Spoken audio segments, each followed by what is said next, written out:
اس کے بعد محمودہ بنت بوڑھے صاحب دعوت دیتی ہوں، وہ آئیں تقریر پیش کریں۔ ان کا عنوان ہے مصائب و مشکلات کا اسلامی حل۔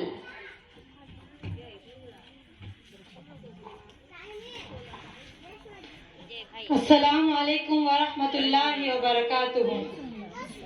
ان الحمد للہ نحمده ونستعینه ونستغفره ونعوذ باللہ من شرور انفسنا ومن سیئات اعمالنا، من يهده الله فلا مضل له ومن يضلل فلا هادي له، ونشهد ان لا اله الا الله وحده لا شريك له، ونشهد ان محمدا عبده ورسوله۔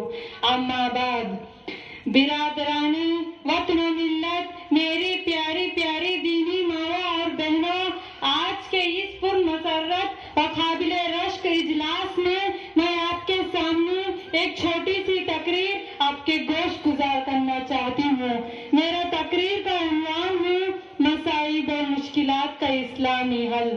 امید ہے کہ یہ میری تقریر مجھے اور آپ کو دونوں جہانوں میں کامیابی حاصل کرنے میں مددگار ثابت ہوگی۔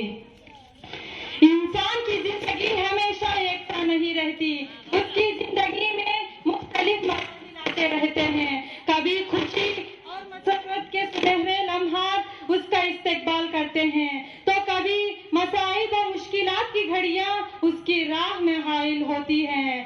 یہ حقیقت ہے کہ دنیا کے اکثر انسان کسی نہ کسی تکلیف اور مصیبت میں مبتلا ہیں۔ جب بھی کوئی تکلیف اور پریشانی لاحق ہو تو انسان اس سے چھٹکارا حاصل کرنے کے مادی اور دنیاوی اسباب تلاش کرنے لگتا ہے، مگر کچھ مصائب اور مشکلات ایسے بھی ہیں جن میں مادی اسباب کچھ کام نہیں آتے۔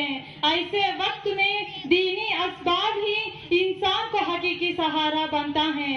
یہی وجہ ہے کہ سینکڑوں معبودان باطلہ کے پجاری بھی جب کبھی مصیبت میں بن جائے تو ان کمزور سہاروں کو چھوڑ کر معبود حقیقی کے آگے ہاتھ پھیلا دیتا ہے۔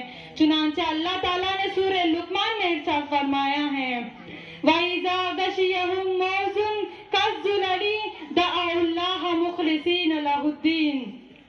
اور جب ان پر موجود صاحبانوں کی طرح چھا جاتی ہیں تو وہ نہایت خلوص نیت کے ساتھ اللہ تعالیٰ کو پکارتے ہیں۔ یہاں پر مصائب و مشکلات کو دور کرنے کے چند دینی ذرائع کا ذکر کیا جا رہا ہے۔ نمبر 1، دعا۔ مصائب و مشکلات کو دور کرنے کا سب سے پہلا ذریعہ دعا ہے۔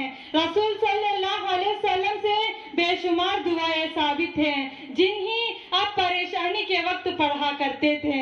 حضرت سعد بن ابی وقاص رضی اللہ سے مروی ہے، ایک روایت میں رسول صلی اللہ علیہ وسلم نے فرمایا، دعوت ذنونی اذا دعا وهو في بطن الحوت لا الہ الا انت سبحانک انی کنت من الظالمین انہ لم يدعو بها مسلم في شيء قط الا استجاب اللہ له بها۔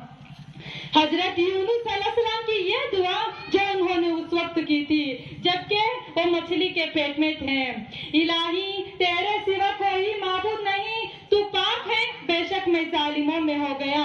جب بھی مسلمان اپنی کسی مصیبت میں پڑے گا، اللہ اس کی دعا قبول فرما کر اسے اس مصیبت سے نجات دلاتا ہے۔ حضرت سلمہ رضی اللہ عنہا فرماتی ہے کہ میں نے رسول صلی اللہ علیہ وسلم کو کہتے ہوئے سنا، جس شخص کو کوئی تکلیف اور پریشانی لاحق ہو اور وہ یہ پڑھے، انا للہ و انا الیہ راجعون، اللہم اجرنی فی مصیبتی واخلف لی خیرا منہا، جس کا معنی ہے ہم بے شک اللہ کے لیے ہیں اور اس کی طرف لوٹ کر جانے والے ہیں۔ اے اللہ، اس مصیبت میں میری مدد فرما اور اس سے بہترین بدلہ عطا فرما۔ تو اللہ تعالیٰ نے اس مصیبت میں اس کی مدد فرماتا ہے اور اس سے بہترین بدلے سے نوازتا ہے۔ حضرت سلمہ رضی اللہ عنہ فرماتی ہے کہ جب میرا شوہر کا انتقال ہوا تو میں نے میرے دل میں کہنے لگی، ابو سلمہ سے بہترین رفیق حیات کون ہو سکتا ہے، جنہیں صحابی رسول ہونے اور سب سے کرنے کا شرف حاصل ہے، مگر اللہ تعالیٰ نے میرے دل کو قرار عطا کیا۔ میں یہ دعا پڑھتی رہی یہاں تک کہ اللہ تعالیٰ نے میرے لیے ابو سلمہ سے بہترین رفیق حیات کا انتظام کر دیا۔ رسول صلی اللہ علیہ وسلم نے مجھے نگاہ کا پیغام بھیجا۔